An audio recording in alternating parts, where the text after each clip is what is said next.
Yeah. So here we are with Brendan Joyce, coach of the Blaze. Season probably not panning out thus far how you thought it would at the moment, or? Oh no, it's we had some terrible injuries at the beginning of the year and 3 back-to-backs in the first 10 games. So we had both our imports out, and so it's making it pretty tough to win games. But we won like I think 2 out of the last 3, maybe 4 of the last 8. So this second third of the season, so to speak, after tonight has been good for us. We'd like to get a win, so that way we've gone 500 in this second lot of 10 games. So that's a goal we aim for, to try and get 500 in this second set of 10 games. Yep. How do you keep the enthusiasm amongst the team? Like, do you set little goals like that? Say, right, we've got to win 1 out of the next 2, and exactly. I mean, you've got to aspire to something, and when you set goals, you obviously got something to aspire to. So you're looking for that to inspire them. But there's a lot of things you can do. We just found it tough. It just seems like, I don't know, well, somebody ran over China, but we have find it difficult to put a full team on the floor. But we are playing some pretty good basketball the last month and a half. So, we keep talking about that. It's how you play. Sometimes you don't necessarily get the win or the reward, but how you play. But we have started to get some wins, and as far as enthusiasm goes, it's been a conscious effort to talk to the guys that, although we're not doing as well as we would like, or we're out of the playoff race, or seem to be out of the playoff race at this point in time, that from my point of view, I've indicated to them it's not about having any slippage in practices and allowing bad habits, because from a coaching point of view, it's not just about this year, it's what you take into next year as well. Yep. I wanted to ask you about Shane Heal. He's not playing tonight, didn't play last game either, injured. At the start of the season, was it the plan for him to be playing as many minutes as he has been, or?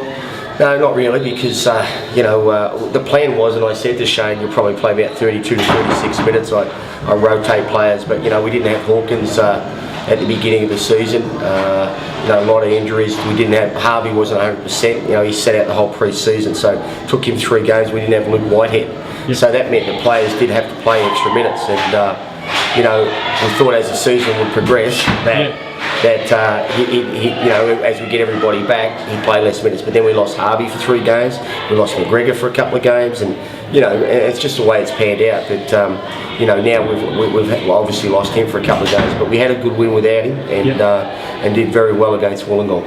And I want to ask this question carefully. The father-son relationship. We're seeing Alan Black and Stephen Black, CJ with Cal.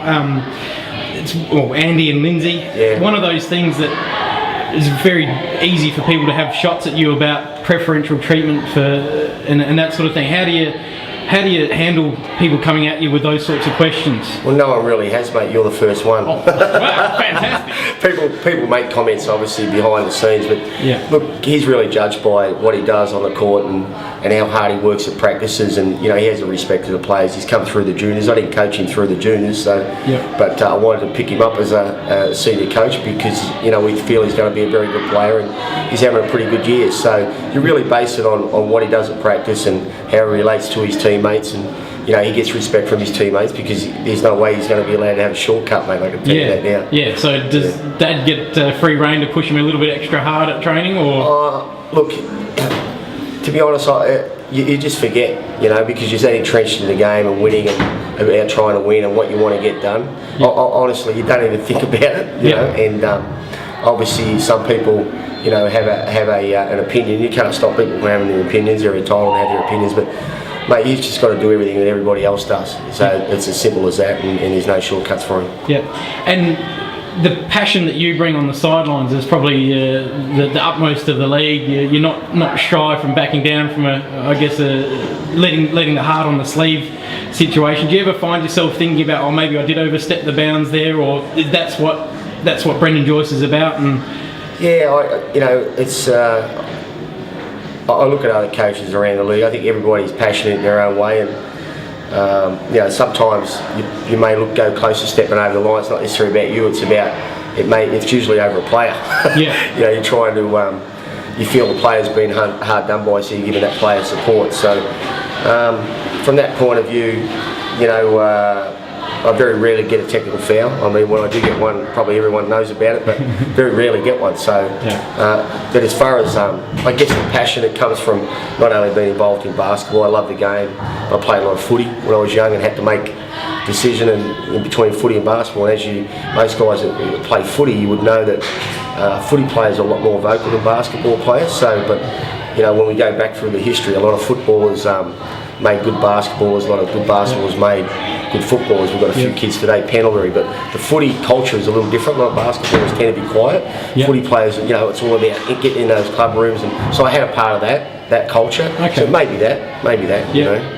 And last question, obviously the league is going through some few issues at the moment with other teams and that sort of thing. Looking forward to next year, have you had any word about where Gold Coast is going to be positioned as far as the new league? Or? Yeah, look, our feedback that our owner's given us, he's put in a lot of money for the first 2 years to establish the brand and the image and on its own right. So, he's told us that he obviously is passionate about basketball and he wants to keep basketball on the Gold Coast. There's been discussions about linking us with Brisbane, and personally I think that's a mistake. We're about an hour apart, and having coached Wollongong for 12 years, we built up an unbelievable rivalry with Sydney.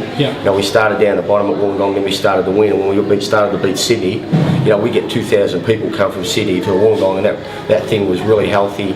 And the rivalry was just incredible, and then all of a sudden it was a reverse. Wollongong would beat Sydney 2 or 3 years in a row. So with that, it's good for basketball. So I'd hope that that Brisbane are back in the league. I'm really hopeful of that. And a little part of me, because I played at Brisbane for a year or so, and basketball was really popular there, and it'd just be fantastic if we could get that team back in there. And it'd be great for the Gold Coast, because we got maybe 2,000 go up the highway to support us, 2,000 come down. So build that healthy rivalry, which is good for the league. And our owners assured us that we'll be in the league next year.